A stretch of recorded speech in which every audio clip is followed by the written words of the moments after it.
This week, Cadillac goes for the Le Mans crown and Ford goes after the street truck crowd. Plus, iconic engines on a budget, a game-changing Nurburgring lap record, and a new video game that's chasing that old-school Daytona USA magic. But first, the barn find of the year. Welcome to the Big Three. Welcome, guys. What's up, everybody? Welcome back to the show. We got my boy Nolan here who went to a Father's Day wedding yesterday. I was at a wedding yesterday. I'm sorry about your divorce, but I'm happy you found love so quickly. Thanks, dude. Yeah. He was telling me, he was like, that's how you get the good rate. You book Father's Day. On Father's That's how you get the good venue. I mean, we had our wedding on a Thursday. Yeah. We did the wedding. We had a lot of fun. And then we still had a full weekend after that to like recover. You didn't have to race home. And, No. Yeah. Like I did. Yeah. The wedding was last night. I drove up from San Diego this morning. Carlsbad, huh? Carlsbad. Yeah, not technically. It's not that bad. It's an hour and a half, right? It's like 2 hours. Yeah. Okay. That's like what multiple people at Donut that come dude, every day I remember back in the day, we had an editor, Bridget. She and her husband lived in Dana Point, and she would drive to Sawtell every morning. And it was like a 2.5 hour. Yeah, manual GTI. Manual turbo Beetle. So you can imagine her calves. Yeah. Yeah. That's a gnarly commute, though. That's like 2.5 hours, 3 hours every day. Yeah. Wild. And we got Bart, too. Bart is a 9-minute commute.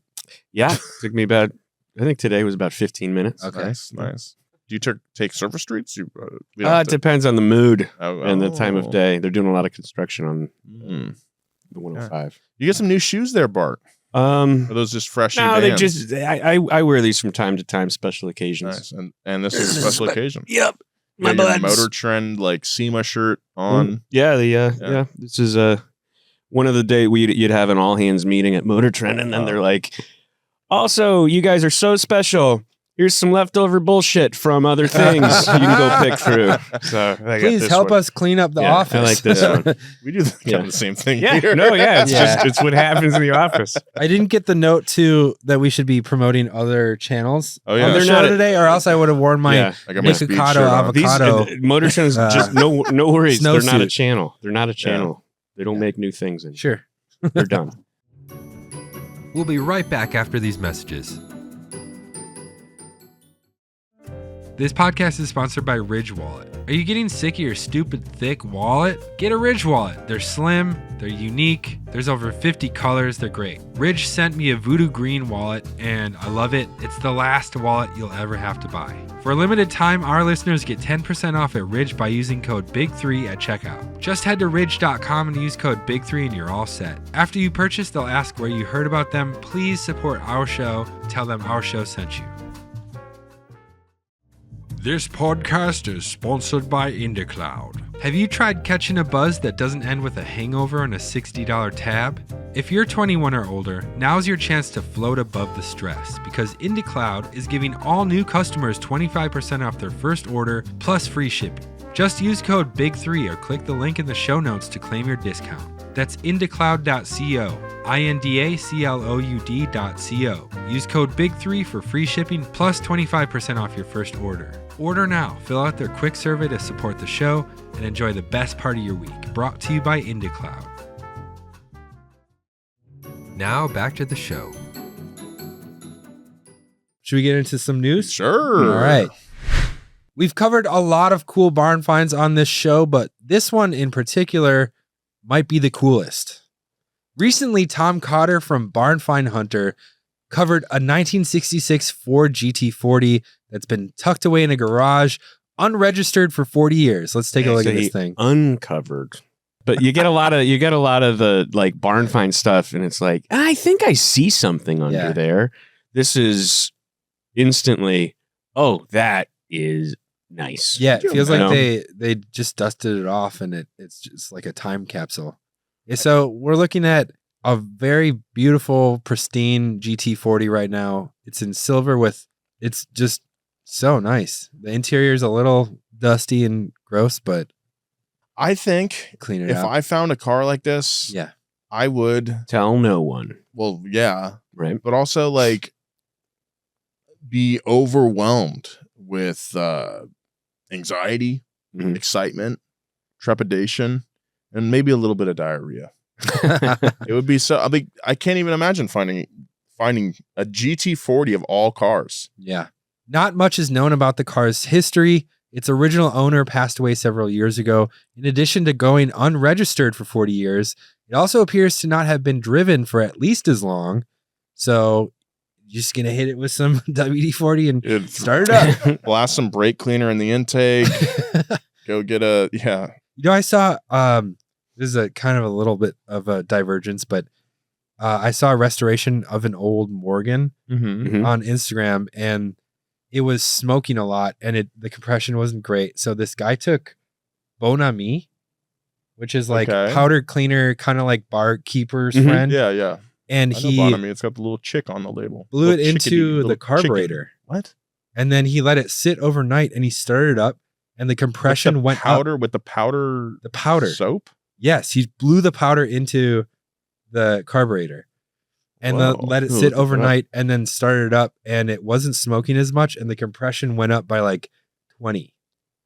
That's insane. Isn't that crazy? And he said it's like an old World War II like fighter pilot trick. Weird. Yeah, super weird. I don't know what it would do. Into any like gaps? fill gaps, or like mixes with the oil and fills in the gaps. I don't know. I have no idea. Very That's cool though. I would imagine that it would. I'm gonna go home and do that to my car. You'd feel like where's the carburetor? The old barkeep tune-up. That's very interesting. Very interesting. I would imagine that after a while, it would probably not be good for your engine to have that in there. Probably not. Yeah. That's very interesting though. Anyways, back to this GT40. Although it's street legal, it's very much a race car, and going untouched for so long has led to a lot of needed repairs in the drivetrain. I would imagine this, like, who is going to work on this thing other than like Ford historian? Yeah, I mean, there's a lot of like specialty historical shops like this that specialize in just like vintage antique race cars, or just like antique cars overall. Yeah. They're definitely out there, especially for something like this. That's just incredible, man. I know. So the drivetrain is completely original, but the vinyl seats have been swapped for leather, and the car appears to have been repainted twice. Wow. From its original light green to yellow to silver. Imagine repainting to yellow. What are you doing? What the hell are you doing, man? I'd have a yellow Well, that's car. why he did it to silver. He said, what the hell was I doing? Yeah. I was drunk that night. Someone tried to get in like a taxi. Yeah. He's like, I've told you about that's my theory. If you drive a yellow car, it's a taxi. Lamborghini, whatever town Neon car. SRT4. That's a taxi. Hummer H2. Taxi. Cobalt. What color is it? Yellow? It's a taxi. Yeah. So experts are saying this is one of the most complete examples of a GT40 in existence. Wow. Because nothing's been replaced or run. Or Wow. That's crazy. Yeah, I wonder hasn't been LS3 swapped. I wonder how much this is going to go for at auction, or like if probably like $8 to $20 million. I'd have to guess. Jesus.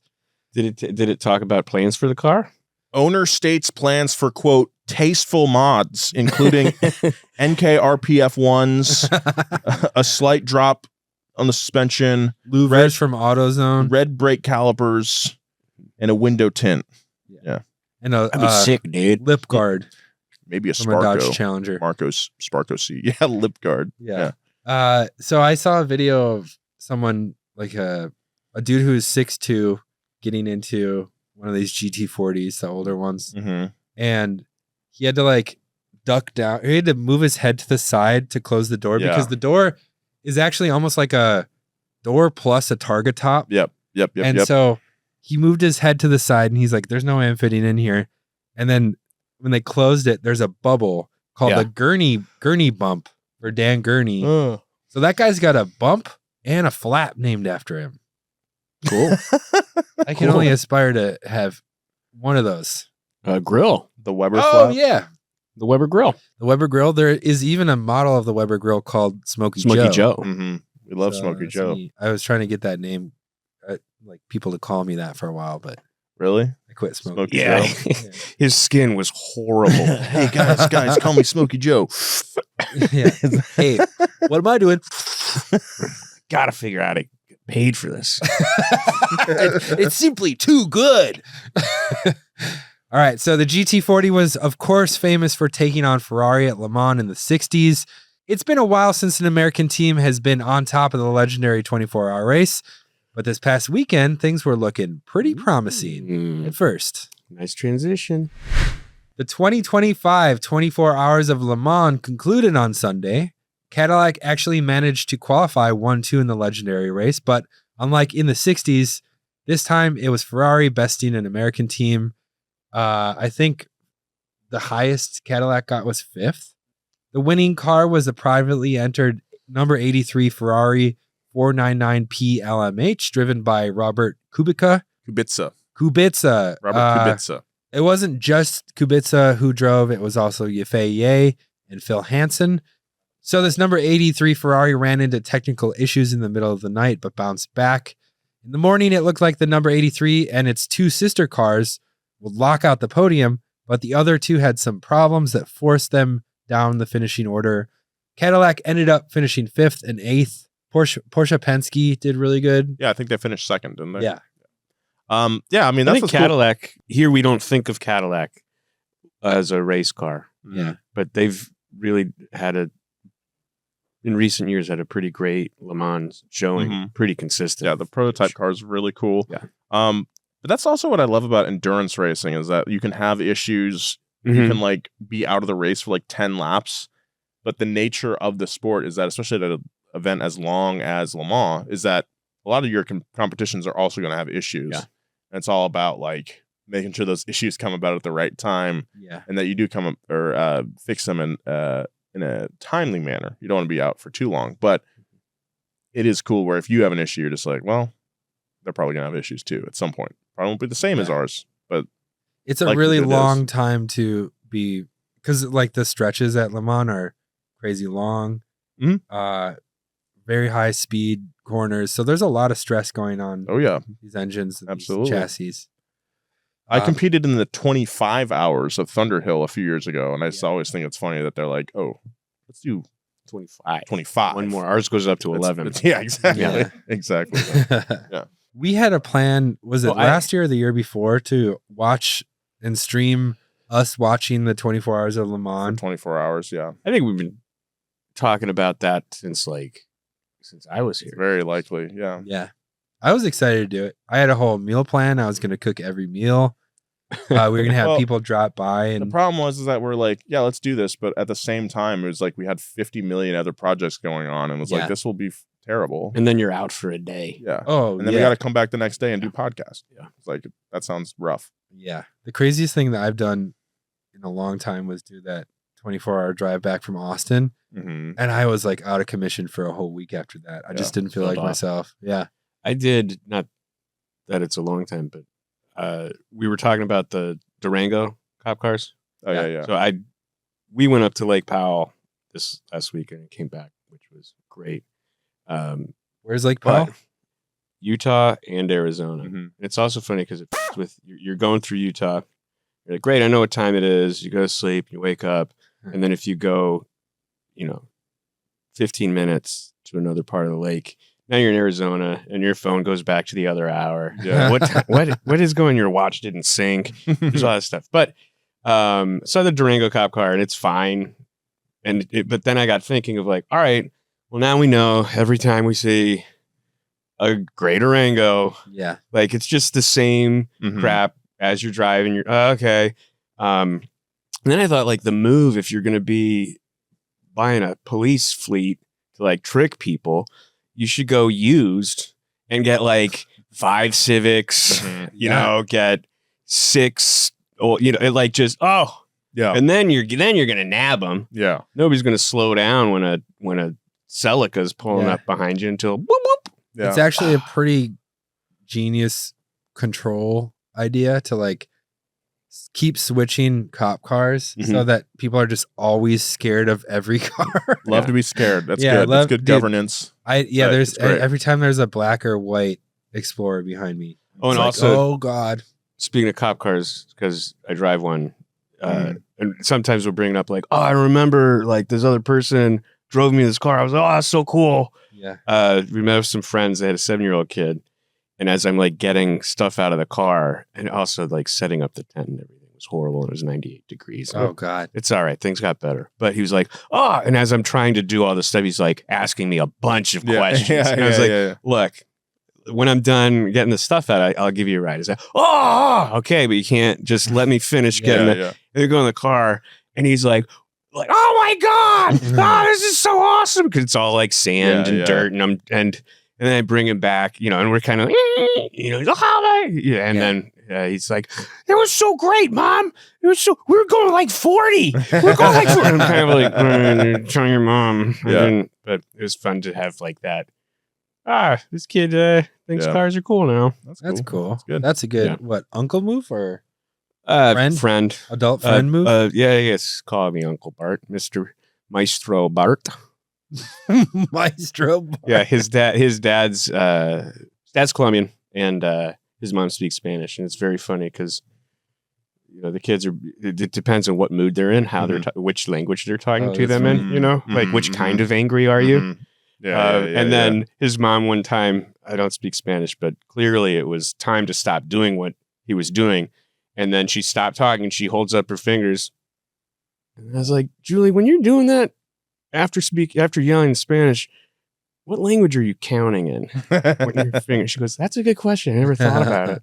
I guess I don't. Anyway, this is kind of off track, but after our Camaro episode of Past Gas that we recorded last week, I got in a rabbit hole of looking at ZL1s of like 2011 ZL1s, and I found some pretty good deals. They're around.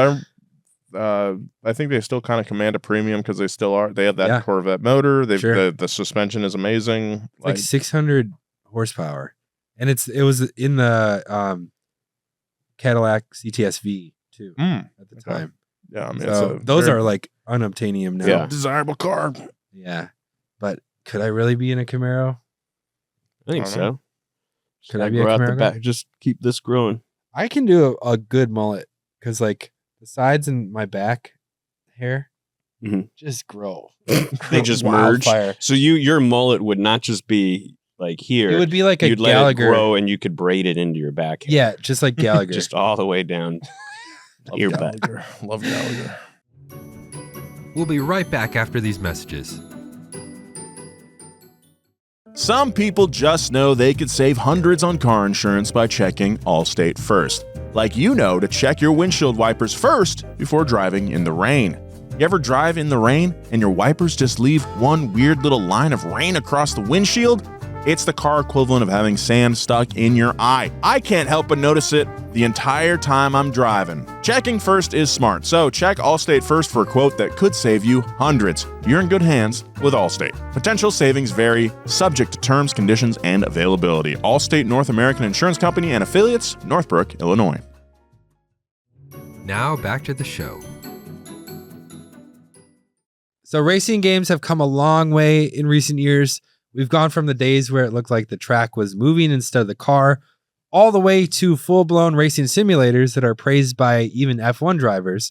But there's something to be said about those 80s and 90s arcade racers, and a new game called Linear S is looking to recapture that magic. So I was a 90s kid. You are a little bit older than me. You're a little bit younger than me. But I think we all have respect for that era. Totally, the 90s, the big blocky graphics. I love that F1 game where you drove like the Marlboro McLaren, and it had like that FBI anti-drug warning before you start playing. Because you're playing in a Marlboro. It's like, that's funny. Yeah, it's like do not use drugs and tobacco. But then like you were like first person view only, and you saw like the big blocky wheels turning. It was so good. I forget what game that was, but I do love the retro look. Yes. Yeah. There was a while where it was like overblown and everyone was doing it. And I feel like that era was maybe like 10 years ago. But now this is like, it looks very 8-bit. But it's 16-bit. 16-bit probably. 16-bit. Yeah. Did you guys ever play Road Blasters?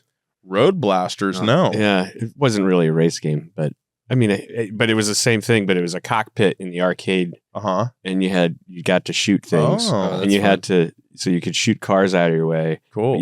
There was also some, like, if you shot with ice, it would freeze the cars, but then you had to avoid them. Road Blasters. And there was also a little turbo boost. Oh, that's Nice. fun. Yeah.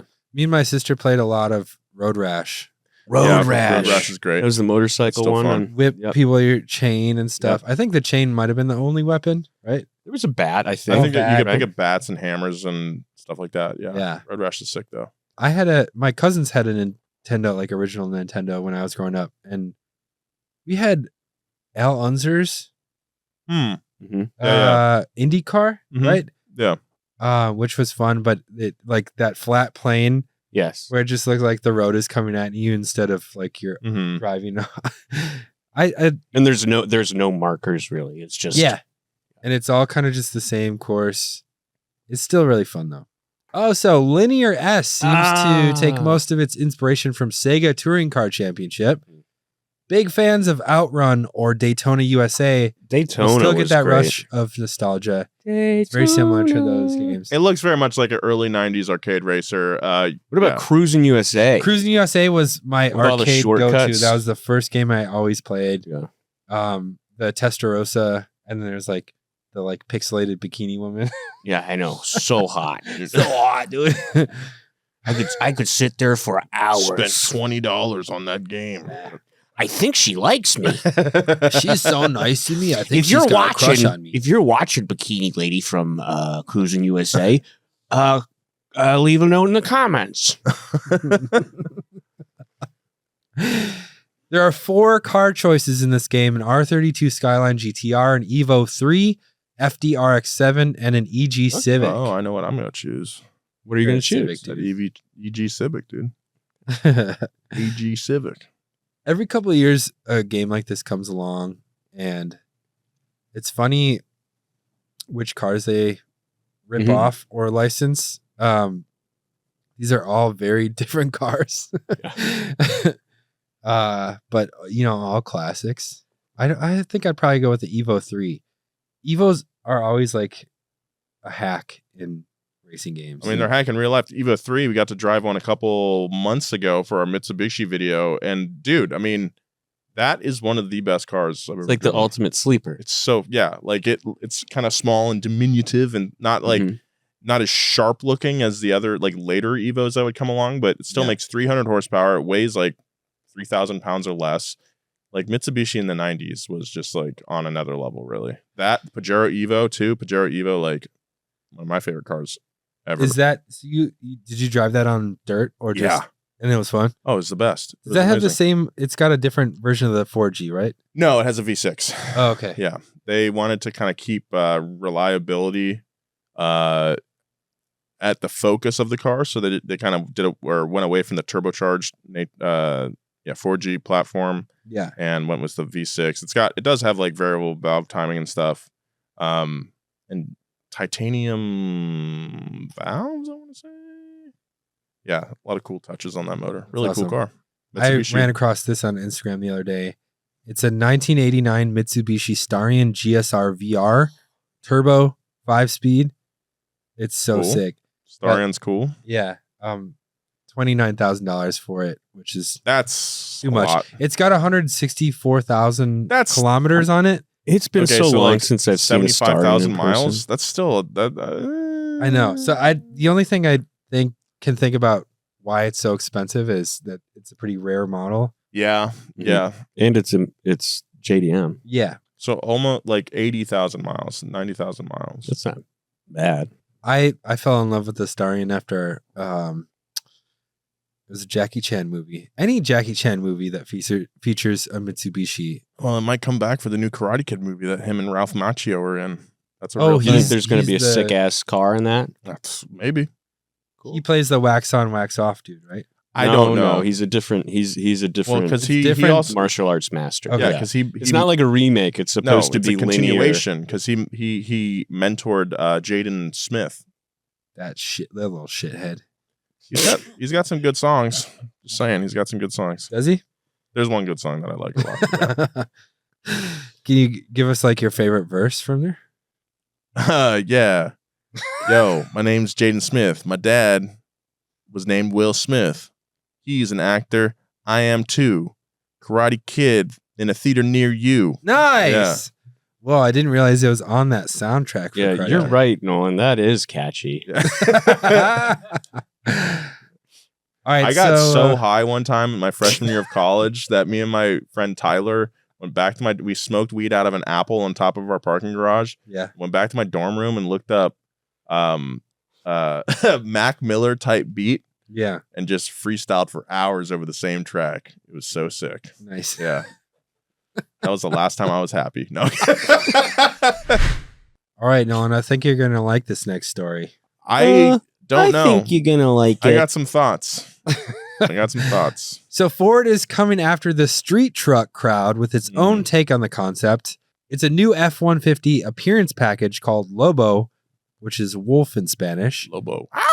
Ford's name for the F-150 in Mexico is Lobo, but that's not what this is. That's a wolf. The US spec Lobo starts life as an STX Super Crew with 400 horsepower, 5-liter V8 Coyote, right? Mm-hmm. Mm-hmm. I always have to ask Nolan. It's a Coyote, right? Yeah. 5.0 Coyote. Yes, And sir. if you think about it, Coyote's kind of a Lobo. A bit of Part one. of the Well, Lobo family. and through the American Midwest, and as the coyote and the wolf begin. What the fuck are you on about, dude? No, so look, there's coy wolves. There's Coy wolves. Coy wolves. Oh, yes. like Coyote wolves. Yeah, up Michigan, Illinois, all this area where Okay. the coyote and the wolf have started to They meet. bred. They're larger than coyotes, smaller than wolves, cunning like coyotes, and they are working their way into Coy wolves. cities Interesting. because That's a of cool name, too. because of the coyotes' Anyway. mindset of. That's interesting. Yeah. That's not Yeah, this thanks truck, for that's just what happens when you let me finish.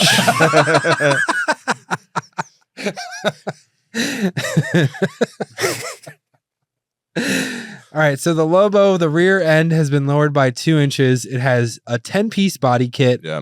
All of the stock chrome accents have been replaced with gloss black. Yeah. And it has 22-inch gloss black wheels because everything has black wheels now. This is, I think they're seeing what people are doing with aftermarket Mm-hmm. body kits, wheels, lowering. And completely missing the point. Yeah. I think. Right. Yeah. Car companies do this all the time where they're Yeah. like, hey, people are doing these things to our cars. Why don't we do these things to Yeah. our cars and sell them to people? And the market. I don't think it looks any like special at Yeah, there's all. nothing you wouldn't look at it and be like, huh? Yeah. That's a Does No. the normal? I haven't really been paying attention it's like to that the looks like an F-150. all black F-150. It's Yeah. pretty disappointing, to be honest. Is Especially that dotted like? that's Headli- unique to this okay. one. So the LEDs across the grill, which looks pretty sick, I will say. Great job Ford on that. Also, some of the body accents do look pretty cool, and I can see this thing looking nice and Yes. cool right. when it's Right. properly lowered. All they did was put a leveling kit on the rear. It still has like 6 inches of wheel gap, Yeah. like a truck does. Yeah.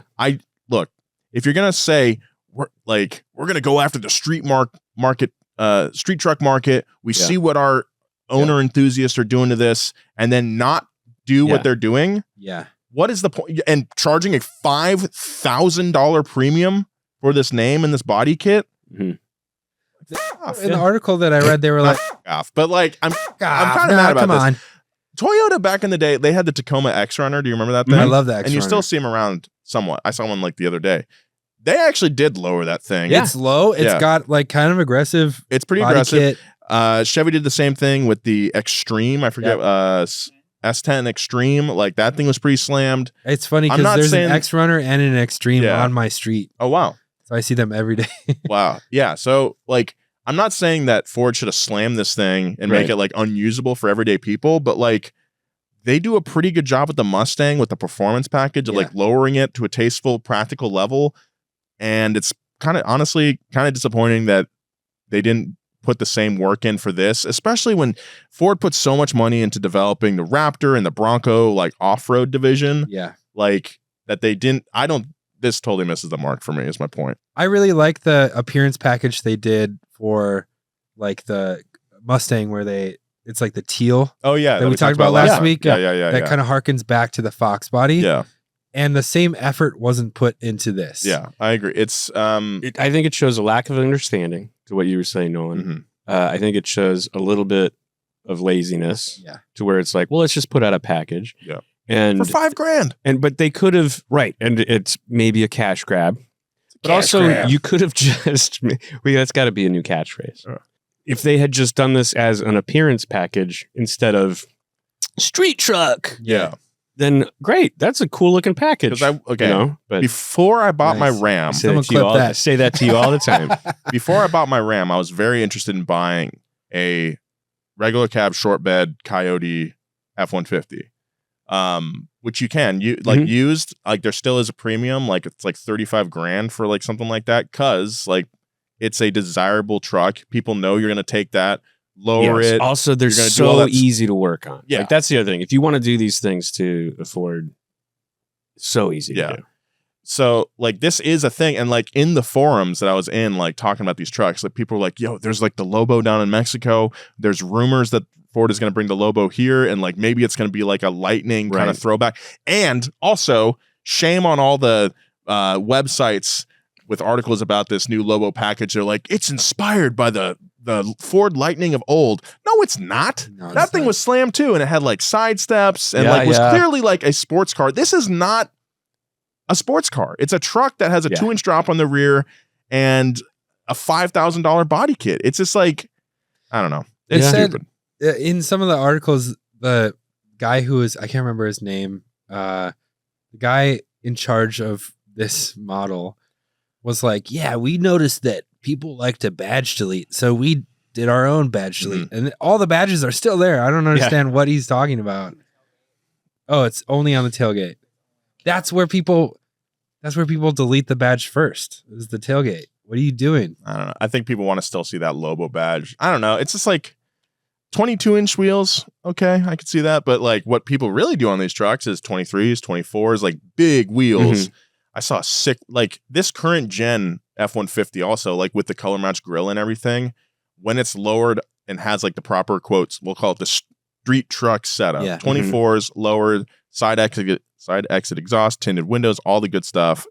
Also, this thing's 4-wheel drive, which is like, that's the hot thing too, is for like in street racing, this is like the redneck GTR, the F-150, especially when you throw twin turbos on it or nitrous or something. Like it's a really fast truck.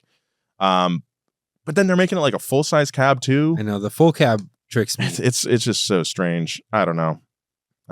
Ford continues to, I like a lot of the other stuff they're doing, but not having a They proper continue follow-up to the Lightning is a big disappointment for me. Yeah. And I was going to dude, say they can. It's almost more. It's. they I don't know sell- if it's disappointing or just confounding. it's You know what I both, mean? yeah. It's like what? Like Yeah. they sell. This is the best-selling vehicle in America, right? Or it was. Well, not until- anymore. Not anymore, but it used to be. Yeah. They sell so many of these trucks.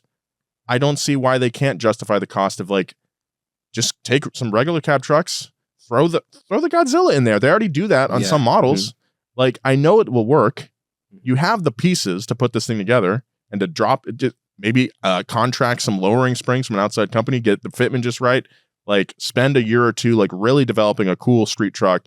You won't sell that many, but it'll be something that you can stick your hat on saying, aha, we're Ford. We love performance. You know, we prove it by offering these cool ass trucks. This is, it's a whiff. It's a whiff for me. And he's a fan of Ford. And- So if you're getting that criticism from him, you better listen for it. Yeah. Luckily, there are some brands that will take like your regular cab short bed and make it like a really sick super Right. truck. But that's another premium. You have to give them like $50,000 and you have to buy the truck too. So it ends up being like $100,000, 120 plus to like have a car that won't beat a current Type R. You know what I mean? It's such a niche thing, but yeah, I don't know. I'm mad. I'm sad. And I'm tired. I'm tired of the bullshit, guys. Well, let's move. Let's move on. Yeah, Let's move on we'll from this spare before you I have this a agony. Yes, Nolan. please. Okay.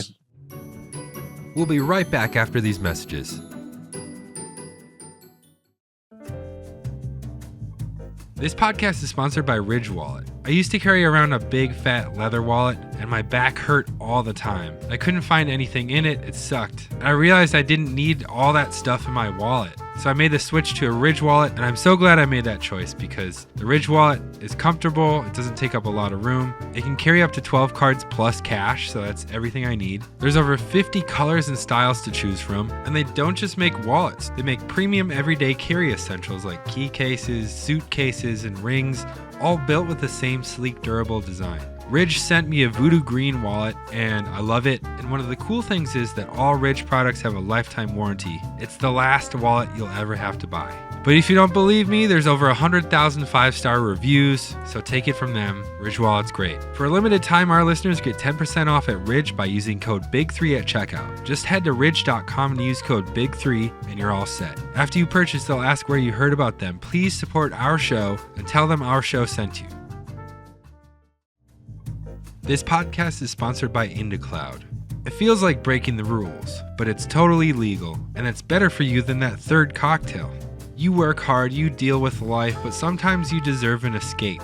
That's where IndaCloud comes in. Gummies, flour, pre-rolls, all federally legal, and just a click away. Whether you're chasing better sleep, deeper intimacy, or just solid daytime relief. So if you're 21 or older, head to IndaCloud.co and use code BIG3 to get 25% off your first order plus free shipping. That's IndaCloud.co, code BIG3. 25% off, free shipping. You know what to do.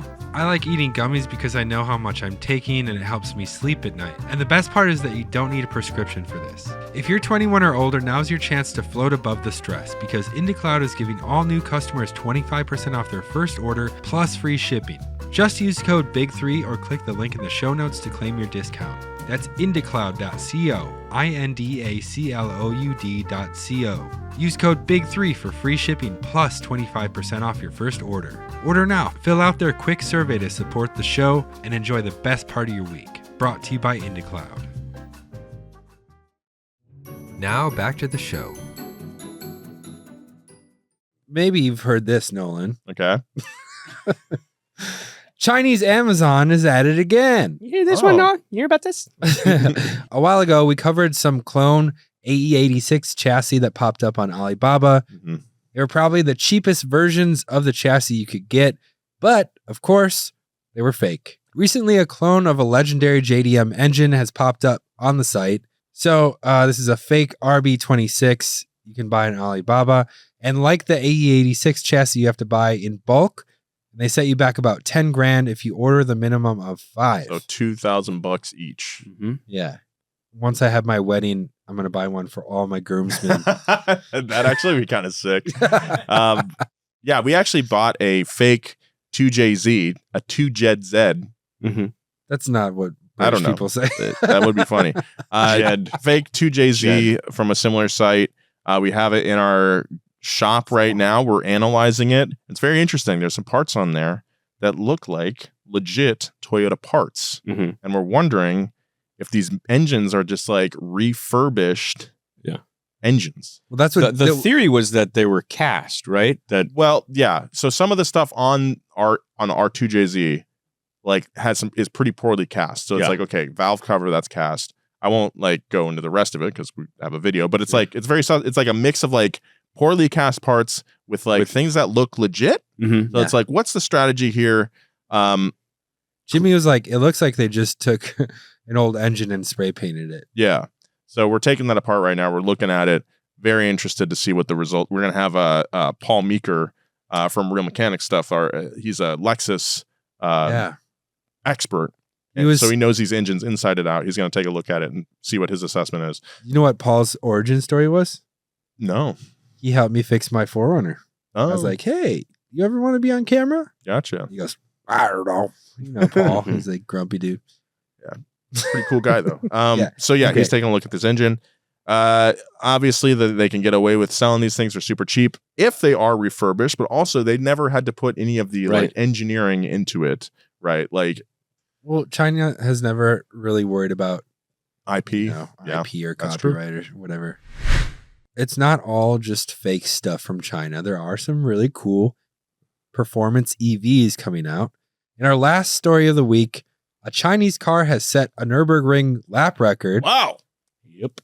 The Xiaomi SU7 Ultra has claimed the title for fastest production EV around the legendary circuit It set the record with a time of 7 minutes and 4.957 seconds. Wow. Down to the 1,000th. Yeah, that's crazy. The SU7 is powered by 3 electric motors that deliver 1,527 horsepower. Wow, okay. Totally reasonable amount of horsepower That's for insane. a production road car. That's a lot. 0 to 100 kilometers per hour is 1.97 seconds. Good Lord. 0 to 62 Yeah. for us Freedom Americans. units. And bald eagles. For context, this lap is 2.5 seconds faster than a Taycan Turbo GT. That's I wasn't legit, going to man. correct that because I've been wrong so many times. I thought it was Taycan. It is Taycan. Well, now I finally. Yeah. The SU7 Ultra is just 0.2 off the last gen Porsche 911 GT3 Wow. and faster than cars like the Huracan Performante, Wow. the McLaren 720S, and the C8 Corvette Z06 by several seconds. Amazing. It's huge. This is a big deal, man. That's we've been hearing news about these Chinese cars for a long time. Sure. And like one of the criteria that people love to judge or put against these cars is like, okay, let's see the Nurburgring. Let's see the lap time then. Let's see the Nurb lap time. And now that's been broken. I mean, pretty convincingly. Sure. 2.5 seconds faster than a Taycan. Like, and that's Porsche's backyard. Yeah. So this is like a 13-mile circuit. It's crazy that we're getting to the point where we're just splitting hairs.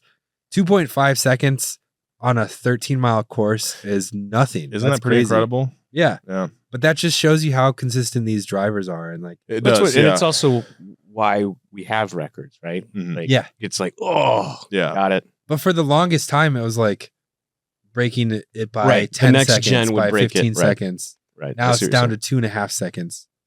Needless to say, this is a big moment for the Chinese auto industry.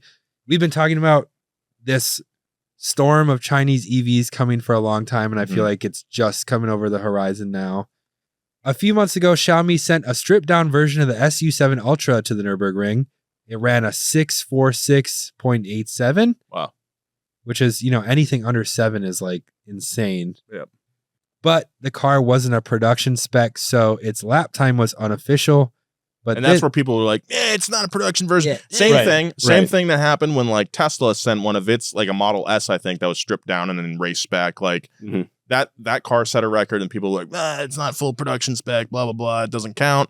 And then now Xiaomi was like, okay, well, let's bring the full run version. it back. Run it back. We'll run it back. Let us cook. When I was in Greece for my honeymoon, we got to ride in a the Dolphin was the name of the car. It's like it's one of the best selling EVs in the world or in China.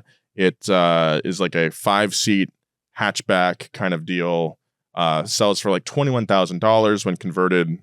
And it was really good.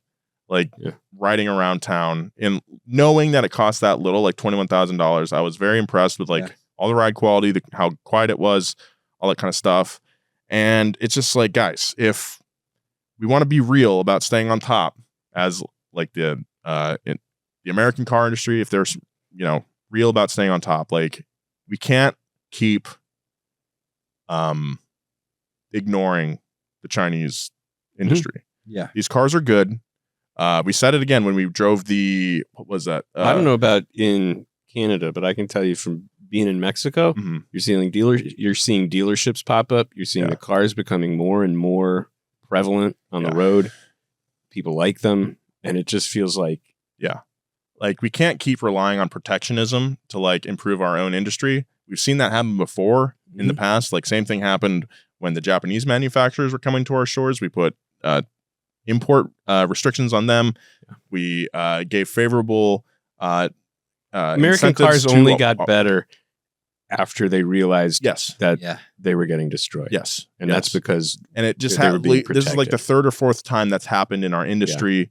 And if we want our industry to actually excel and to take that next step, we need to be real about the quality of these cars, the performance of these cars, and address that proactively. Thank you. I'd Mark. also say the interesting thing about these cycles is that I don't know if it's America just in general, but I think we tend to have this idea of like, but it's a Chinese car. Right. Exactly. Yeah, but it's a tiny little Japanese car. Right. We said that about Korean cars too. It's a tiny little German front wheel drive. Yeah. Who's going to want a Volkswagen? Yeah. And then people are like, they'll drive them and be like, if it's affordable, I'd like yeah. it. This is affordable. And it's all I need. Most people don't care about like the performance or what, like they don't care about the prestige or whatever. Well, it's like if my pocketbook, if it allows me to buy this car, if I can get a brand new car for $21,000 and it's good and doesn't fall apart on me, they're going to buy that car. But additionally, now, if you have, like, we were talking about cars that are like, oh, we're going to come in here, fill this niche. Well, now you have a car that's going to fill a niche of affordability, but also you have technology that we've just seen in the Nurburgring record, where it's like, okay, well, crap. Now they might come in with a performance one too that people are ready for. So overtake Tesla. It's just clicking to me that like there's 3 motors in this. It makes 1,500 horsepower, which means if you put one motor is 500. That's crazy just from one motor. Yep. No, but I think that's a good point. Where it's if you're talking about how much it costs to manufacture a car, if you have a one motor 500 horsepower motor, that's incredible. That's a big deal. Yeah. That's like way a more than commuter car. anyone needs in one car too. Like, but yeah, we'll see the technology trickle down to the more consumer models, and we're already assed out.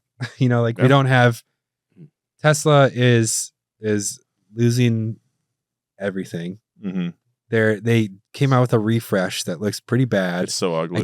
I already saw one on the street. Model Y. And Yeah. it feels so silly. Yeah. It's like, you just changed the taillights. But also people are not proud to drive them. You see all those like anti-Elon Tesla Club stickers on the back. Like, I bought this before I knew Elon was a huge wiener. Which is like, okay, actually you had a lot of time to figure Yeah, you had a lot. You had a lot of time. I think we knew this around like 2018, 2019. Whenever that Thai cave incident was. Yeah. Like, that's our show, everybody. Thank you so much for listening. Give us a like and a follow and a review on the platform of your choice. Leave a comment down below if you're on YouTube. Or we just talked about Lada on our history podcast, Past Gas. Check that out. Follow us on Instagram at Donut Podcasts and our personal accounts. You can follow Bart at BidsBardo. Follow Joe at Joe G. Weber. Follow me at Nolan J. Sykes if you'd like. Big thank you to the crew. We got Mark, Audrey, and John behind the camera. And of course, always want to thank you for listening. Goodbye. Hey, hit me up, Daytona USA Bikini Girl. I'm not kidding.